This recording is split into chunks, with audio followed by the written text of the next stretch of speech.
All right. So it's like us, we have a circle of us. Um, it's a red balloon.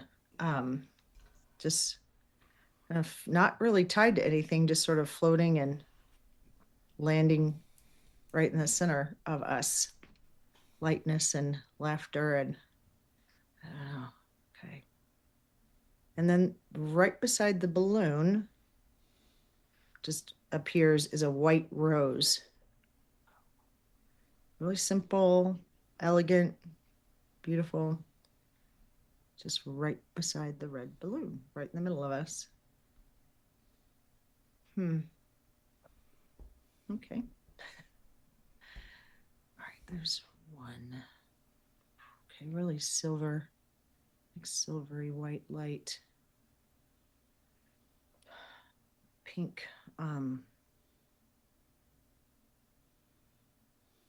Really warm. Female. There we go.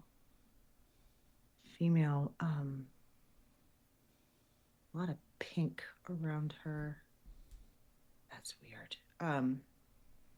Of like a crown, what looks like a crown. Is it Princess Di? Hold on. Like a minefield. What is this? Oh, Katie, I think you're right. I think so too. Because it was the stuff was moving and it didn't quite leave. It's a a mine. Why do I have a minefield? Um, Well, I think even Queen Elizabeth visited a minefield or something. Like there's a lot of Yeah, like okay. a Diana used to be an act do active what's the word? uh, For people that had their volunteer legs, work. Yeah. yeah. For people that had their legs severed and stuff. oh right, that And was mine. Oh wow. Okay. Wow. Like it was like she was walking through this minefield. Whoa. Okay. That was weird. Okay. Lovely, lovely, lovely energy. yeah. In 1997, Princess Diana famously walked through an active, partially cleared landmine field in Angola to highlight the devastating impact of Wow. landmines on civilians. Okay. Next one, definitely male and fast, fast, fast. Energy's really fast, like bouncy almost, kind of like that damn balloon.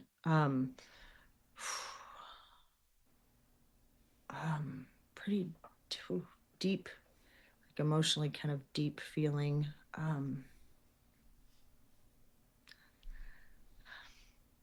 See a mime, you know, a mime. Marcel Mousseau. Robin No, Williams. that's it. Who? Robin Williams. Yes. Yay! Do you remember the energy? Yeah, I thought I did, but I was like, for me to get it twice in this way is really unusual. So, oh Yeah. boy, this is God Christy and I were bless. together right in the beginning, and we're at a resort, and we're having a deepened conversation, and Robin Williams came through, and so we talked to him for like a minute, and then we were back to our conversation, and he was flopping all over the place trying to get our attention. And we were so engrossed in what we were talking about that we sort of ignored him, and we were hoping he'd come back someday. Okay, so this is collect. Oh, you guys, hang on. This is going to be interesting. All right, collectively, they say we we did not expect our lives to unfold the way they did, but perhaps none of you will either. Okay. Well, I sure didn't. This is, whew. Oh, crap. Okay, this is gonna be very interesting. Okay, slow down. Um, okay, slow down. All right, so what they want to talk about is unimaginable, I think. That's what they're trying to get across.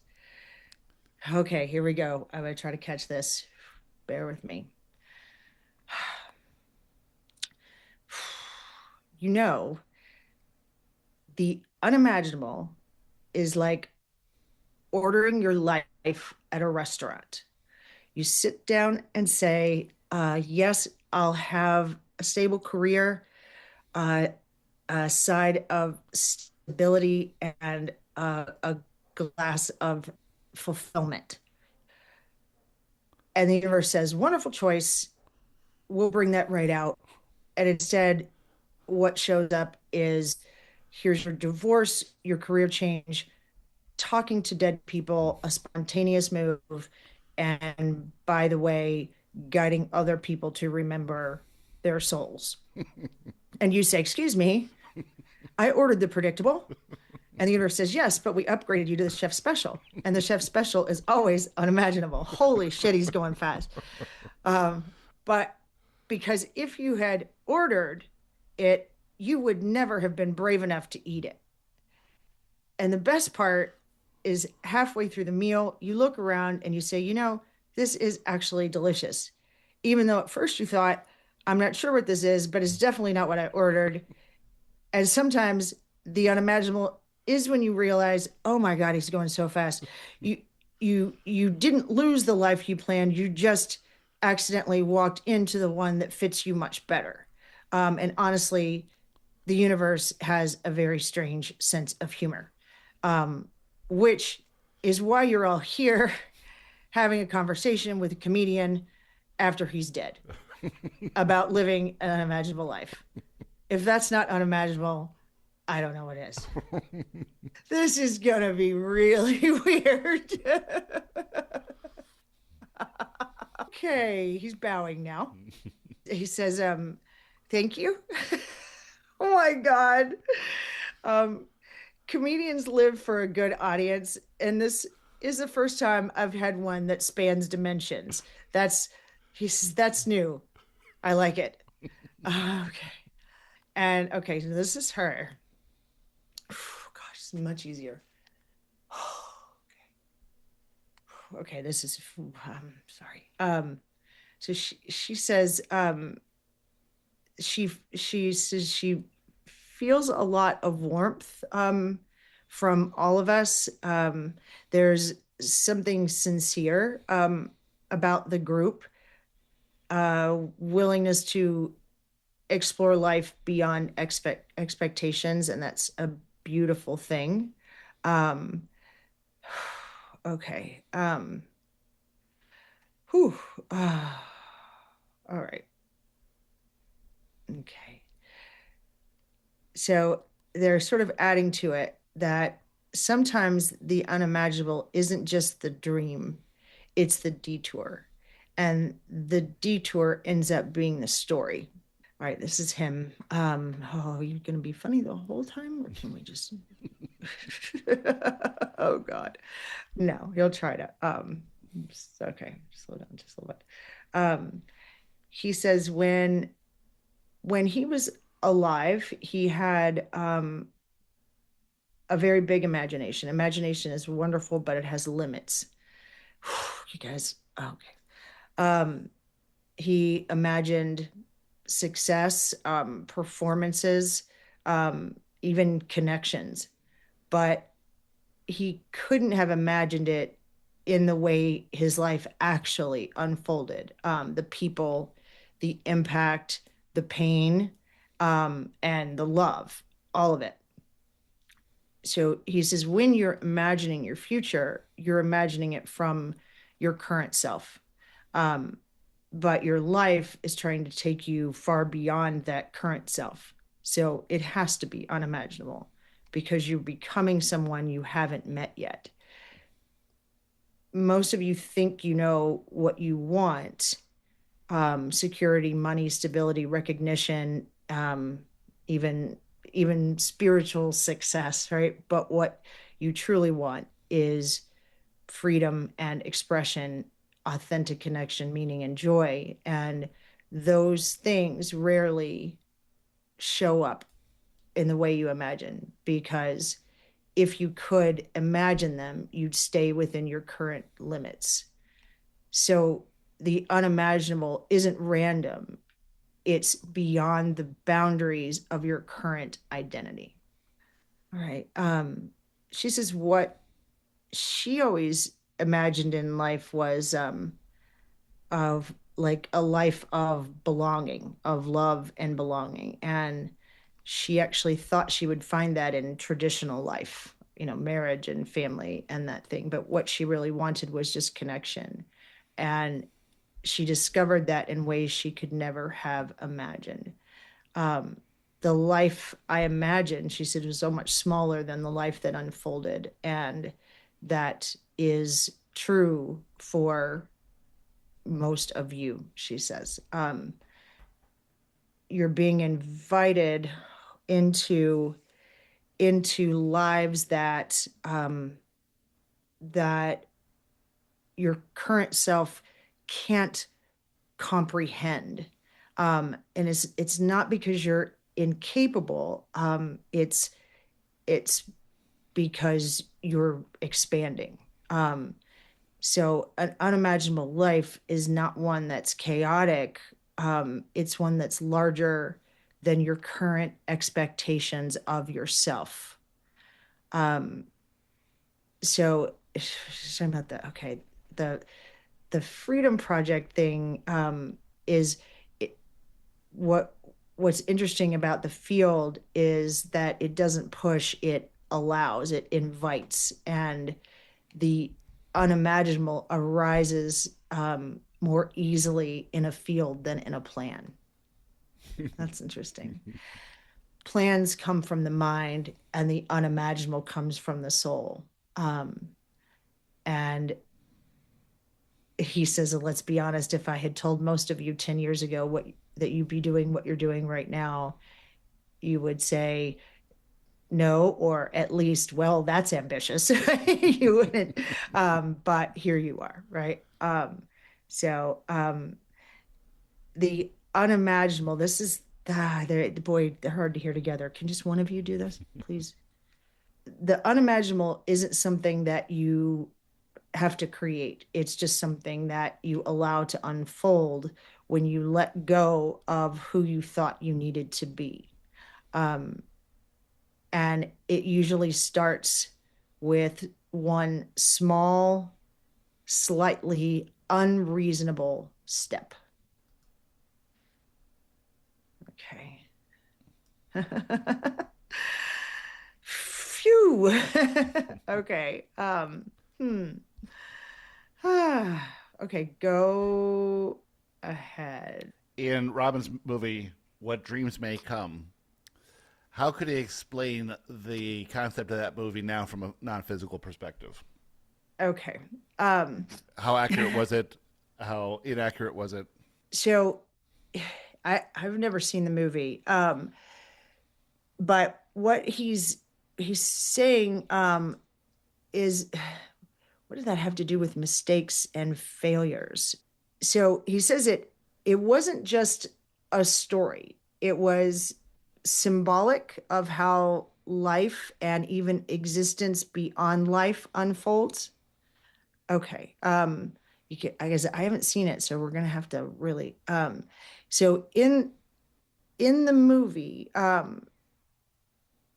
he says his character experiences a world shaped by love and grief, imagination and choice.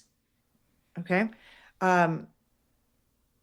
So the landscapes are created by emotion, memory, and connection.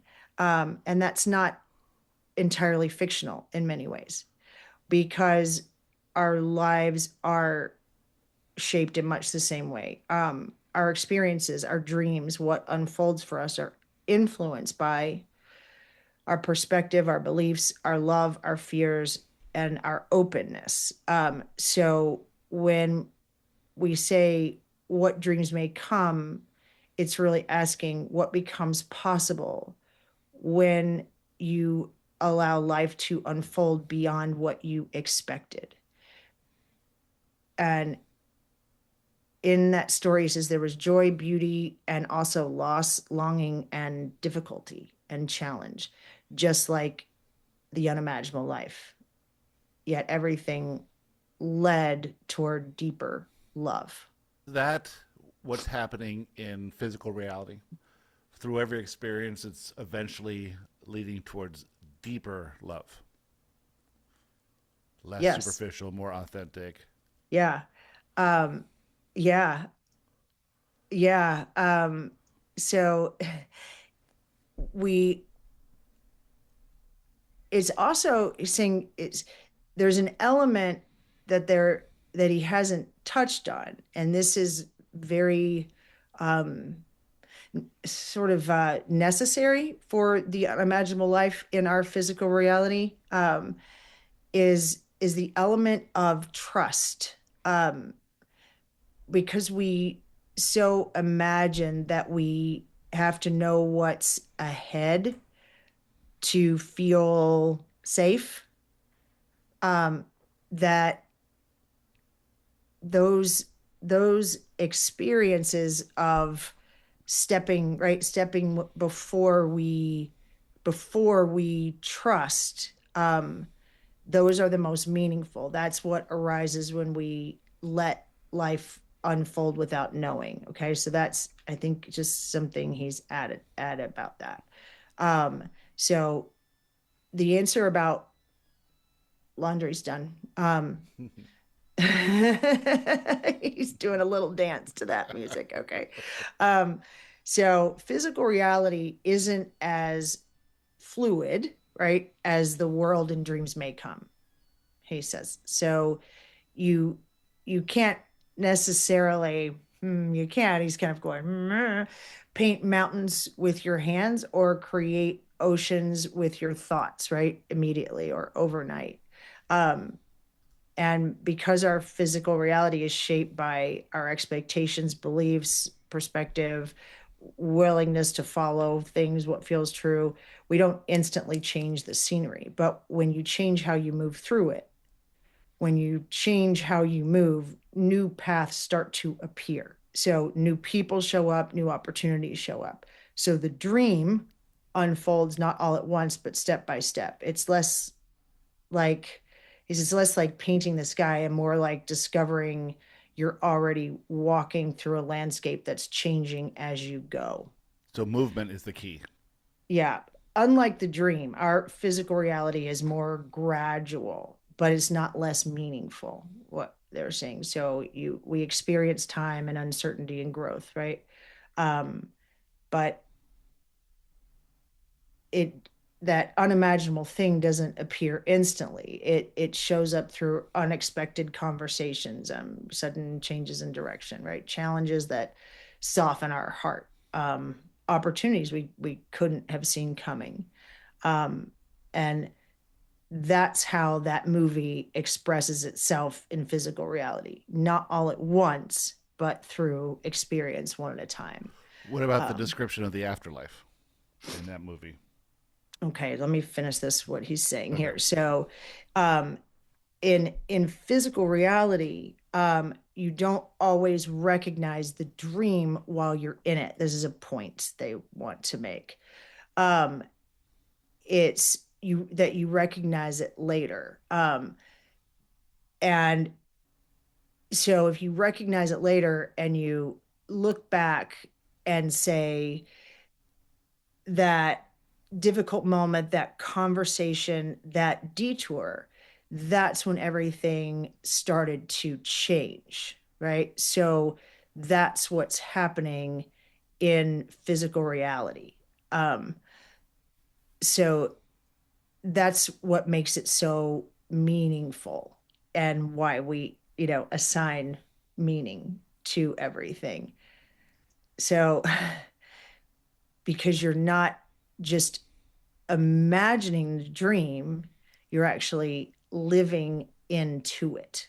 In Joshua Day, Joshua was explaining how one's perspective sort of automatically creates the meaning. That it's really not, we don't really have a choice of the meaning we're going to make out of some experience. It seems to be generated by our belief structure, therefore our perspective. And in order to access different meanings, we raise our perspective or expand our perspective. Is that true? That's exactly true. So we don't really have a choice of what something means. For instance, I just had this blast of little tiny termite swarm in my bedroom when I was meditating, right? And it wasn't there before I meditated, and then when I got up after an hour of meditation, the whole room is covered with little termites. Yet I'm not that freaked out about it. I just got the vacuum cleaner, vacuumed them up. Anyone else or me 10 years ago would have totally freaked out about it, like left the house and moved and sold it as is. But I had to, but to me, I recognize that, well, one is, it was no coincidence that it happened was meditating, and two, it's for some reason that is going to come up, whether that's, whatever that is. So, and it sort of felt like I was making up that meaning in a positive light, but I really think that was based on my perspective. So he says, perspective is like the narrator of your life. The event happens, but the narrator decides what they mean. Okay, so the same experience can be a failure or a turning point, a loss or a redirection, a mistake or an awakening, a detour, or the beginning of purpose, right? And the event itself doesn't change, only the meaning changes. And when the meaning changes, your experience changes. So he says, as a performer, he learned this pretty quickly, that if a joke didn't land, he could think, oh no, I failed, right? He could do that really way. Or he could think, new material, right? And same moment, completely different experience. And life works in the very, very same way. So now he's okay, go redirect. That in that movie, it was the were we talking about the afterlife? Yeah. Oh, okay, all right. That was closer in spirit than in detail.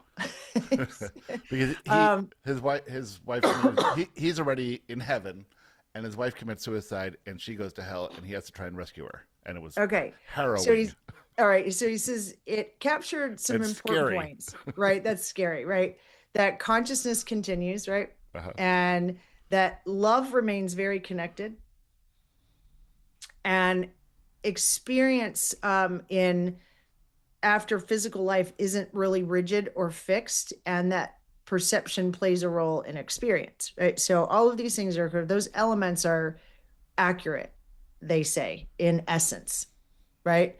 But the visuals, right? The painted worlds and the literal landscapes, metaphors. It's not experience as a physical landscape in the way we imagine, that humans imagine. It's more like a state of awareness. What was the difference between how he felt in his body when he was alive and how he feels now in the non-physical? Oh, wow. You don't have to show me, man. That is not cool. Okay, I'm gonna cry right now. Okay, so in the perspective where he is now, feeling does not exist at all in the way it does in the physical body. There is no way to compare it, right? There's no way to compare it. The absence of fear and resistance, but also the absence of sight, touch, taste, smell, sound. Those things, in a sense, are absent as well. What about imagination? Never gone in the way. So the imagination carries right, through. the curiosity and imagination is ongoing and feels very much the same. However, the there's no delay in response. So Diana and both of them. I'm sorry. I can't even. There's no way I can present what's happening here. So just go on, ask a So, question. so Diana and Robin are two of the most loved people in history. Right? How much did they feel the love when they were alive, and how much do they feel the love now? They're man, literally, okay, literally. Then they're going to go deeper here, but literally, they want to say this. They could not feel it in life, and they cannot feel it now. The difference is that the now is what they feel is what they are, which is that. Um, okay, so I'm shortening that a little Which bit. is love. Right, right, which is that. So now, very different for each one of them. For her, what she felt in life was more like, are you serious? As an adult, was more like a zoo animal in a way. Like um very much like a representation of something that no one no one really knew her. Um, so wow. So she says she experienced a lot of warmth from people when she met individuals face to face and held hands with them or spoke with them. She actually felt genuine connection with them. And those moments were very meaningful to her. They meant a lot. But most of the time, she felt quite alone because public love is very distant, she says. It's beautiful, but it is in no way, shape, or form the same as close personal connection and understanding. She had so much self doubt, never felt like she was doing enough or ever felt like she truly belonged. So while clearly the love existed, it was expressed, the interest in her, the constant interest in her. It wasn't love. It was more obsession and fantasy, right? Fandom. Mm-hmm. She didn't feel the extent of it at all, like in her life. Um, okay, so now she's gonna pause right there. You're getting very serious. God damn it. Oh my God. Okay. He says, love from the outside never feels the same as love on the inside. He says he felt appreciation, he felt warmth from audiences and connection only when he was performing, really. Um, and that was very real to him, that connection when he was on a stage. But alone, he almost never carried that feeling. Once it was over, it was over and gone. The connection was just absent. And that was a great drop.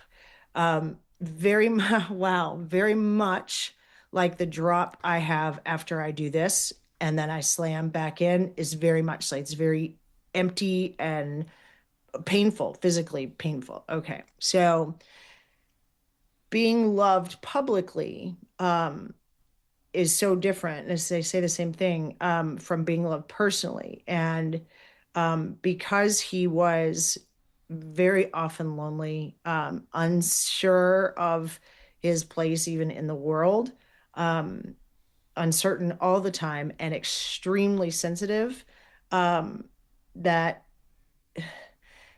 he says what no one understands is that you can be loved by millions of people and still be unable to love yourself. And when people love what you do is not the same as them loving you. And that was he was like acutely aware of that. I can feel that. I mean, the emotion of this is hard to um deal with.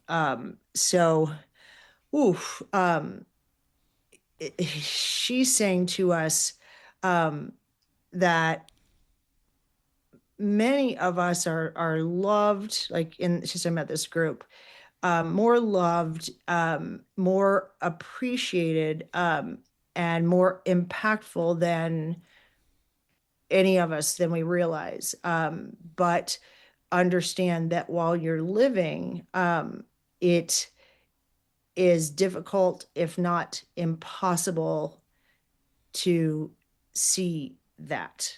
Um, okay.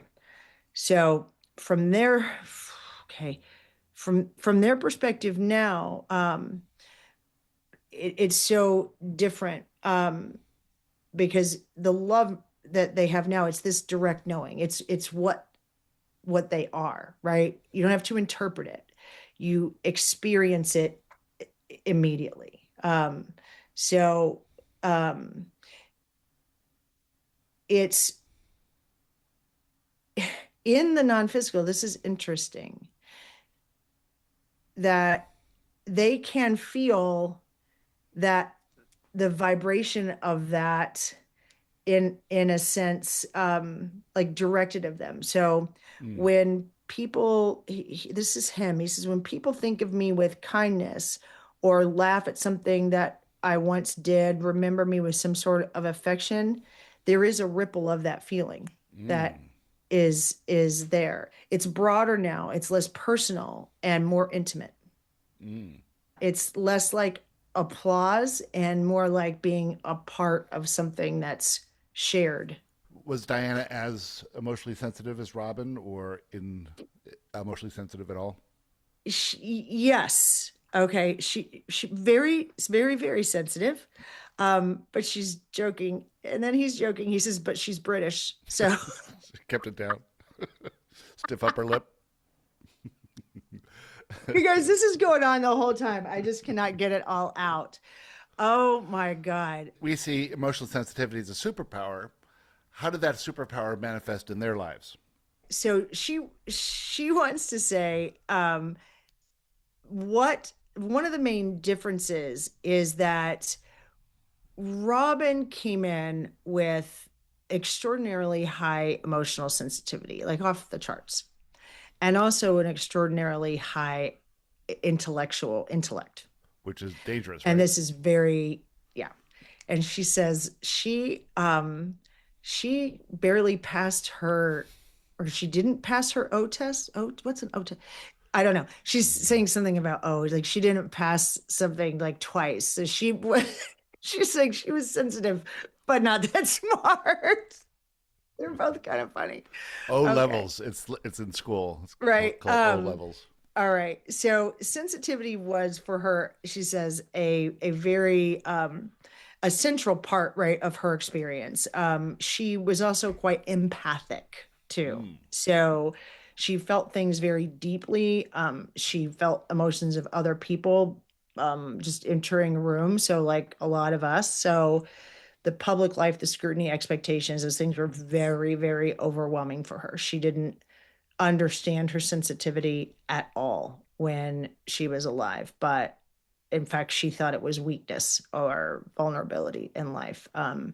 It now, from her perspective now, it allowed her her compassion to really naturally flow. Was it her vibration, something about her vibration that generated that life and generated all that attention?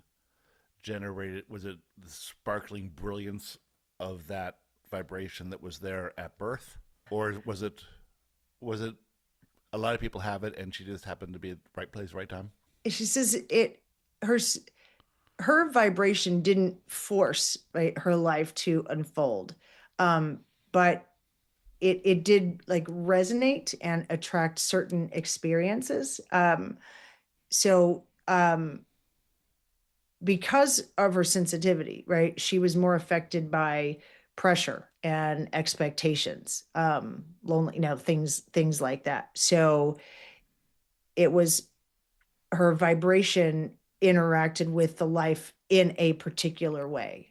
Um, so she says, no, it isn't right place, right time. It's all a perfect setup. Um, and before coming into the life, there was an agreement on her sensitivity and her environment. Mm. It was kind of a setup there. Sensitive nature, really meaningful and actually public experiences, but that was all to lead to compassion, which was one of her big pre-birth intentions. Were either of them into spirituality when they were alive? Not like we are, uh, but he, oh my gosh. So he has a, uh,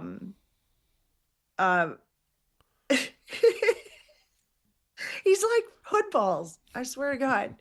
Um, so not in a structured and formal way, right? It, but he was a seeker, like philosophy sort of seeker, curious about life, about consciousness, very curious about that meaning, right? The meaning of things. He didn't call it spirituality at the time, but drawn to really deep questions like what makes people human? Why do people suffer? This was something that he had. What connects us all? What brings us joy? And comedy, he says, actually was like a spiritual exploration in a way for him. It was like because because humor reveals truth often, and then truth opens the heart. Um, it was he was always drawn to ideas that expanded perspective, right? Philosophy and psychology and right compassion, um, to help him and then maybe other people understand themselves. That was his right. That was his way. So she, however, says it was for her, acknowledged and quietly important to her. Wasn't something to talk about publicly. She was actually a little bit into, like she's calling it like what they thought a cult, right? Um, Intuition, magic, those things. She was always very drawn to that. Healing and healing work. Um, she said she did trust her instincts and she was very curious about the deeper aspects, but she did see a spiritual healer, several of them actually. She did some alternative things and she actually had someone, that was psychic, that was intuitive guidance for her that the interests were very, very private. But she also felt that like this compassion for one individual, two individuals, and then, the masses was an expression of spirituality. Would she have liked to have a spirit guide reading with you? Sure. I'm gonna go into that. That was funny. Oh my gosh. Robin has this obvious sense of quickness in him. What is that attributed to? We heard something about like the pitta and the Ta. vita, Vata vata, pitta, and Kapha. and Santa Maria. Uh-huh. Oh, the Columbus ships. Yeah. That was okay. Um uh he okay, are you I just be serious first, then you can be funny. Because I really want to get this answer out. Okay. He said, okay. He said, well, okay. I'm like, he's so fucking funny because my brain works like 15 squirrels on espresso trying to write Shakespeare. One of them's wearing tights, he says, and I don't know why, but he's committed to it. Some people have one thought at a time. I had thoughts like a popcorn machine.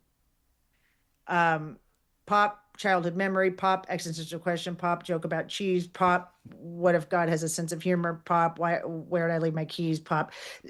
And the trick is you just grab one before they all burn, right? Um, when you're sensitive, it's like emotional Wi-Fi. And he says you feel the room, um, send out a joke, and suddenly everybody connects, and that's right now. So he's okay. So he had to be funny first. I said he could be serious first, and then he could be funny. So he went funny. Fine. They don't listen at all. Like footballs, he doesn't listen at all. So he says he was naturally sort of quick-minded. Some people just process information, quickly, which is great for comedy. But the deeper thing is that actually that extreme emotional sensitivity lends itself to that. Really? He's like, I'm telling you. Okay, tell me. God. So when you're really sensitive, he says you pick up emotional shifts, very subtle cues, energy in a room, and unspoken feelings.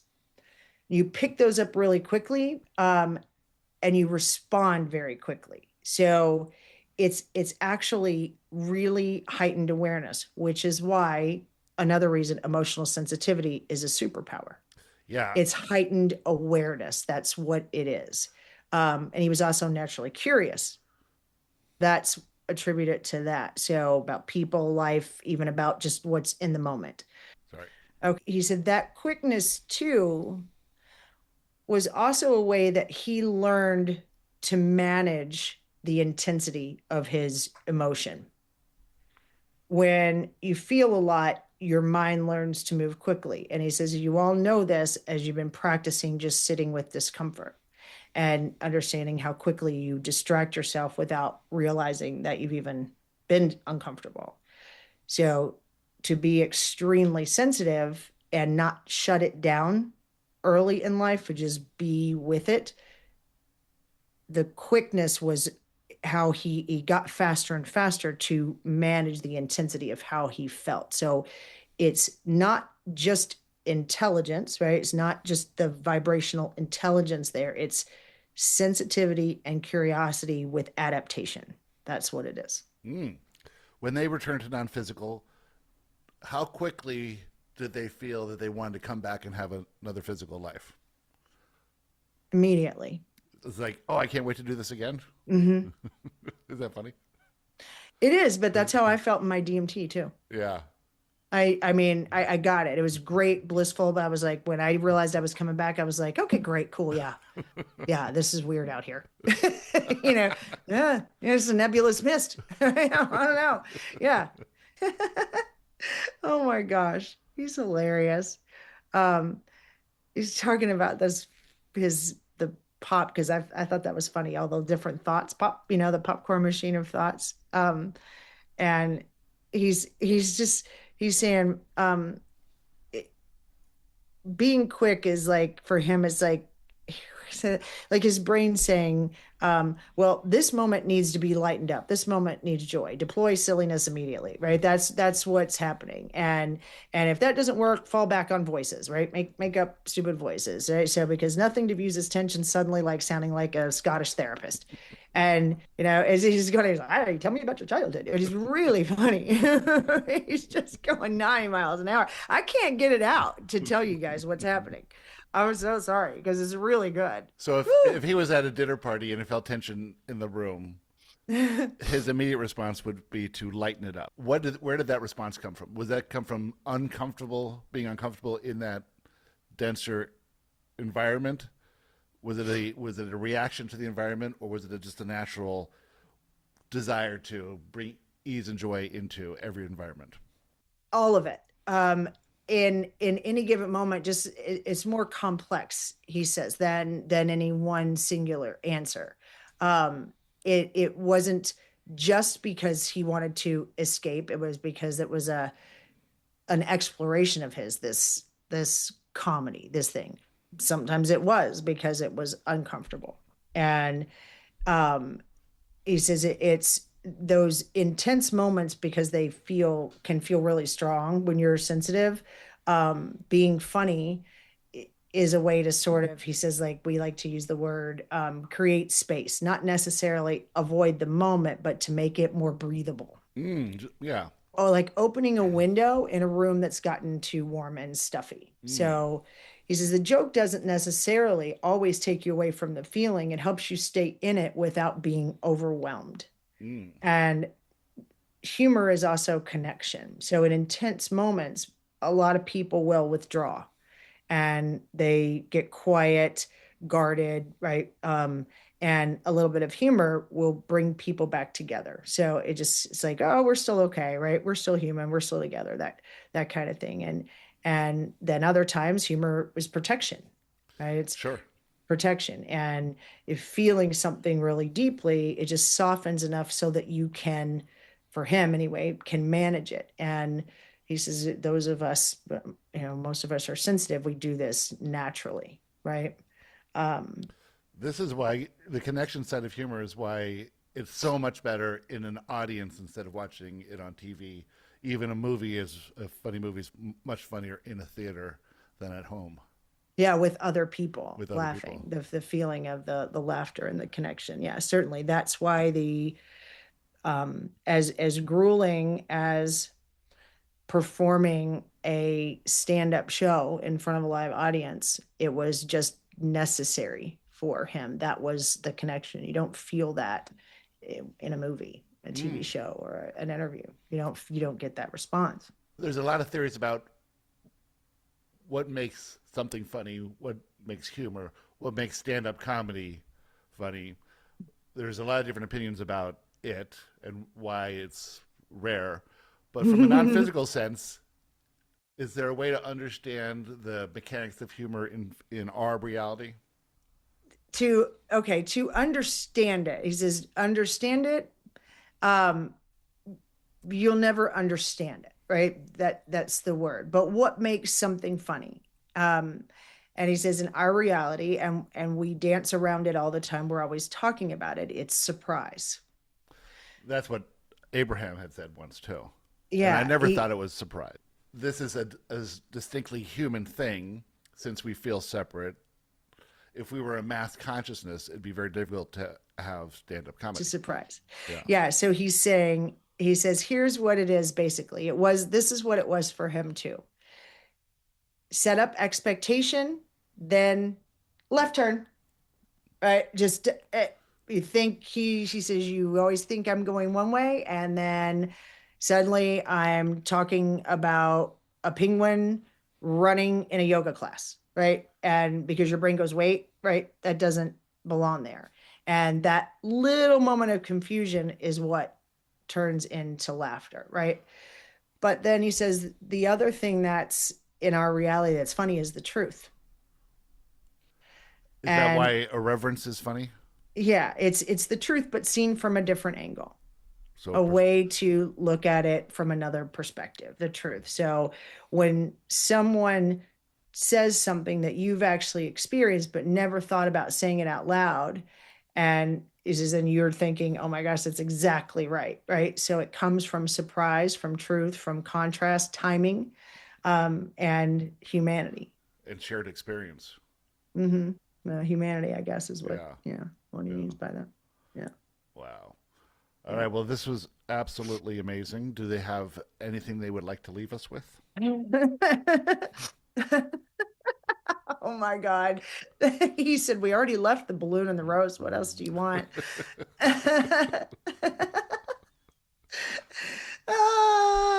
Okay. Oh, shush. All right, hold on. Ooh, okay, quiet down, you guys. I'm gonna die here.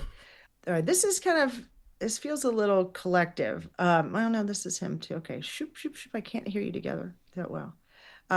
He just says, don't wait until life makes sense to enjoy it, because spoiler alert, it rarely does. Um,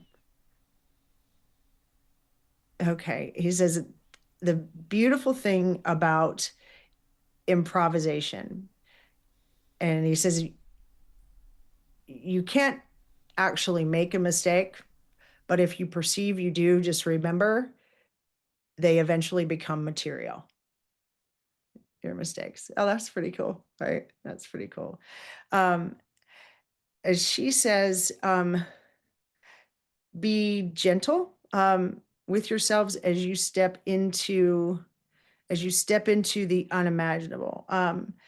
Learning to trust what you can't see takes a lot of courage. You often don't feel uh, confident, ready, certain, but the fact that you're willing to continue to care and to grow is what's meaningful and what makes you who you are. Your kindness matters more than you realize. The way you listen to each other, support each other, and open your hearts, those things ripple out in ways you can't see. We were on the cruise, and Christy and I could remember every single person's name that we met on that entire cruise. It's always been difficult for me to remember names, yet people were blown away that we would meet at one time and remember them 5 days later. What was going on there? He says you were tapping into me. I Because, always remember names. oh, was I?